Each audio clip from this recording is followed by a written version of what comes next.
പ്രദക്ഷിണ വീഥികൾ ഇടറിവിണ്ട പാതകൾ എന്നും ഹൃദയ സംഗമത്തിൻ ശിവേലികൾ തൊഴുതു. കണ്ണുകളാൽ അർച്ചന, മൗനങ്ങളാൽ കീർത്തനം, എല്ലാം അറിയും നീ ഗോപുരവാതിൽ.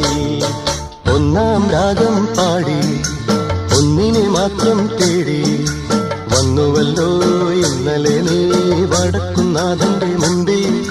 പാടുവതും രാഗം നീ, തേടുവതും രാഗമാ ദേവനുമനുരാഗിയാമമ്പലത്താവേ.